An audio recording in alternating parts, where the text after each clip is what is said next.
चालू करें।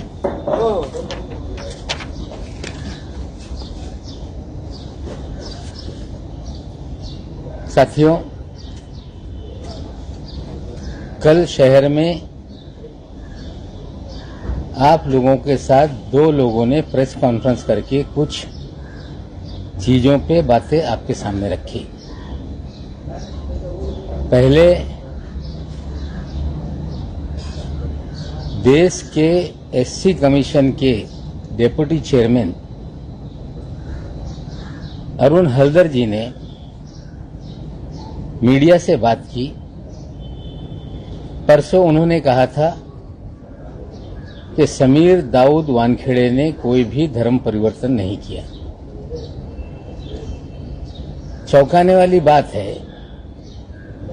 कि एक वैधानिक पद पे बैठा हुआ व्यक्ति जिसके ऊपर सवाल खड़े हो रहे हैं कि मुस्लिम होते हुए फर्जीवाड़ा करके फर्जी दस्तावेज पर शेड्यूल कास्ट का सर्टिफिकेट बना के सरकारी नौकरी हासिल करने का काम किया। अरुण हल्दर जी एक वैधानिक पद पे बैठकर उस व्यक्ति के घर जाते हैं जिसके ऊपर शक की सुई है। उनके घर पे जाकर कागजात उलट पुलट कर देखते हैं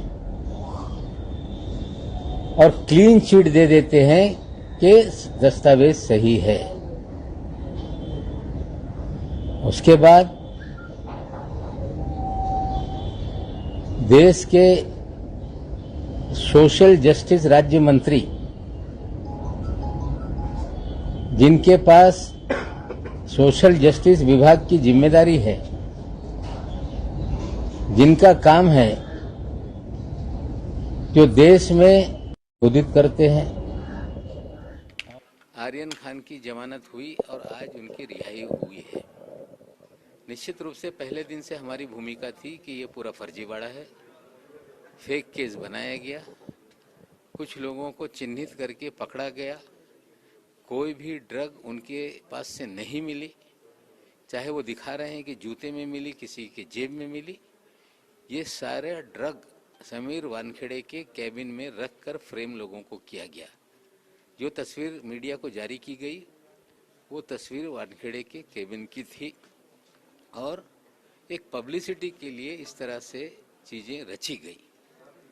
जो लोग सही मानों में गुनहगार थे उन लोगों पे कार्रवाई नहीं हुई।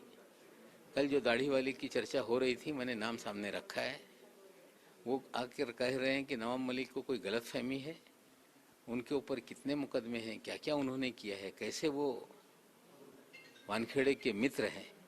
ये सारी चीजें आने वाले दिनों में हम रखेंगे। हमारी लड़ाई व्यक्तिगत नहीं है, हमारी लड़ाई है फर्जीवाड़े की। वानखेड़े ने एक प्राइवेट आर्मी बना रखी थी। उस प्राइवेट आर्मी में सारे मुंबई और अतराफ के बोगस लोगों का एक आर्मी तैयार की गई। केपी गोसावी उसका सदस्य, फ्लेचर पटेल उसका सदस्य, ऐसे कई लोग थे जो प्राइवेट लोग जाके घरों में छापेमारी करते थे। फर्नीचर वाला नाम की एक लड़की सामने आई है, उनके घर में भी उनकी बहन को फ्रेम किया गया और उसकी बहन ने कहा है कि हमारे घर पे जो लोग आए थे अधिकारी नहीं, ये प्राइवेट लोग थे। और उसने, जब मैंने फ्लेचर पटेल को सामने लाया, उसने पहचाना है। कल टेलीफोन पे कुछ पत्रकारों से उसने बात की है, उसको भी डराया जा रहा है।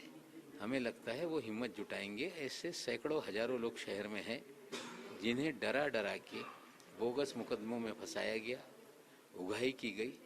हमें लगता है जिस दिशा में अब जांच जा रही है, एनसीबी स्वयं विजिलेंस की जांच कर रही है, मुंबई पुलिस ने भी बहुत सारी कंप्लेंट मिलने के बाद जांच शुरू की है। एक बार ये फर्जीवाड़ा उस पर कार्रवाई शुरू हो गई तो हमें लगता है हजारों की तादाद में जिन पर अन्याय हुआ लोग सामने आएंगे।